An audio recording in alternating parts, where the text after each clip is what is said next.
Okei, no ihan siis basic heti alkuun, että mikä sai sut niinku aloittaa tubettamisen?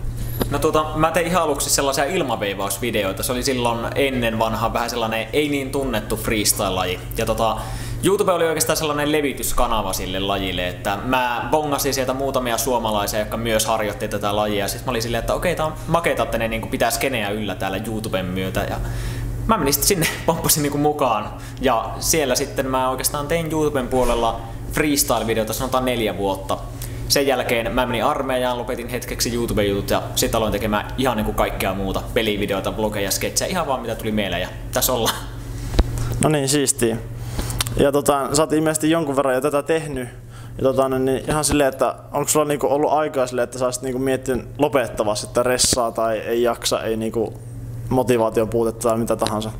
No mä oon ollut aina sellainen luova ihminen ja musta tuntuu, että videot on ollut se tavallaan mun oma väylä purkaa sitä luovuutta. Niin ei mulla oikeastaan ollut sellaista, että haluan lopettaa, mutta pakosta armeijan takia mä väliaikaisesti lopetin. Ja sen jälkeen kun mä tulin armeijasta, mä olin silleen, että okei, mä oon jo vähän nähnyt niinku tän ilmaveivausjutun, mutta vähän jäi niinku sellainen jano, että haluaa jotain päästä tekemään. Ja sitten sen jälkeen me alettiin ensin kaverin kanssa tekemään näitä pelivideoita ja siihen aikaan mä olin 4H:lla nuorisotyöntekijänä töissä ja siellä joku pikkupoika tuli sitten siihen jututtaa mua ja kysyi, että etkö ole ikinä ajatellut, että vois vaikka vlogata tai jotain. Mä olin se, että mitä se tarkoittaa, en mä ollut ikinä kuullut.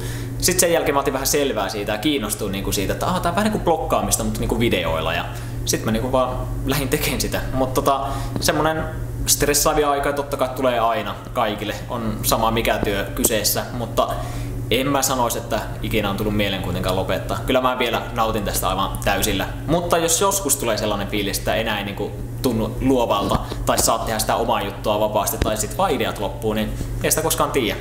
Mistä sitä tietää, jos vaikka ylihuomenna mua ei enää kiinnosta tehdä. Joo, no miten sitten niin kuka on niinku sun oma suosikki tubettajas? No hän tulee Jenkeistä, sellainen kaveri kuin James Rolfe. Se teki ennen sellaisia Angry Video Game Nerd-videoita. Itse asiassa ennen kuin YouTube edes oli olemassa, niin mä katoin sitä ja mä olin sille, että onpa siistiä, että joku voi periaatteessa niin kuin kotonaan tehdä omaa semmoista TV-ohjelmaa. Ja silloin kun mä olin joku 6-vuotias, silloin mä välillä pöllein meidän vanhempien videokameraa ja kuvasin itseäni ja tein niin kuin kans omaa semmoista Joona-kanavaa ja silleen se oli musta siistiä, niin mä oon oikeastaan häntä seurannut ja sanotaan, että isoimmat sellaiset elementit mun kanavalla tulee enemmän tai vähemmän sen James Rolfen kautta. Siistiä. No mites niin sitten, että mitä sä teet niinku vapaa-ajalla, kun et tee videoita? No soiteessa tällä hetkellä mä ajattelin melkein videollakin puhua tästä, että mulla on vähän sellainen kriisi nyt, että mä niin paljon kuitenkin teen videoita. Mä pyrin tekemään 2-3 videota viikossa, joka tarkoittaa totta kai tosi paljon tietokoneessa istumista.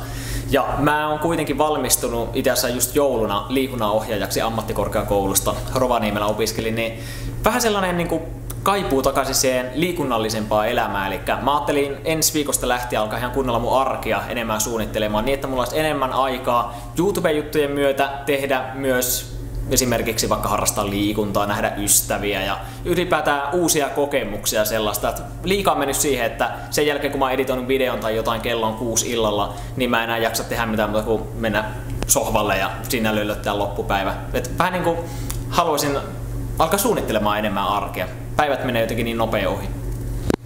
Joo, no sitten vähän pohjustitkin seuraava kysymystä mulla tässä, että mitä sä tekisit, jos sä et tekis YouTube-videoita? Tai mitä sä vaikka tekisit muuten ammatiksi tai että sulla olisi jotain muuta? No mä tuolla äsken lavalla itse asiassa taisin sanoakin, että mulla oli lapsesta asti sellainen unelma, että musta tulisi joskus urheiluselostaja. Ja mä oon tehnyt töitä senkin eteen, että pääsis tekemään niitä. Omalla tavalla myös YouTubekin ihan harjoittaa siihen puhumiseen ja ylipäätään tämmöisiä hetkiä. Ennen jos tossa olisi mikki mun nokaessa, niin mä olisin aivan hädässä ja änkyttäisin ja näin. Mut siis mä oon tavallaan kotitekoisesti aina treenannut sitä selostamista ja musta tuntuu, että se olisi niin kuin silloin se juttu. Ja itse asiassa kerran mä hain myös ihan urheiluselostuskilpailuun. Pääsin finaaliin, mutta sairastun oksennustautiin, enkä ikinä päässyt paikalle kilpailemaan. Se oli vähän niin kuin mun menetetty chanssi. Mutta jos mä lopetan YouTuben, niin ehkä sitä hommaa sitten. Joo, ja sitten vielä viimeistä kysymystä, että mitä tapahtuu sulla niin kuin Tube-kanavan puolesta tulevaisuudessa? Voi vitsit. En itse asiassa vielä edes tiedä, että mä oon nyt julkaissut niinku tammikuusta helmikuuhun asti videoita ja kaikki ne videot oli suunniteltu jouluna, eli viime vuoden puolella. Et mä varmaan ensi viikon aikana alan niinku suunnittelemaan uusia videoita. En vielä osaa yhtään sanoa, mitä sieltä on tulossa, mutta meillä on yksi semmonen pieni projekti, taso on ihan vielä niinku siis suunnitelmissa, täysin beta-vaiheessa. Mutta jos se menee läpi, niin sitten todennäköisesti päästään ulkomaille tekemään jotain siistiä, mutta siitä enemmän sitten myöhemmin. Okei, kiitoksia, että ei tässä tällä kertaa muuta. Jes, kiitoksia.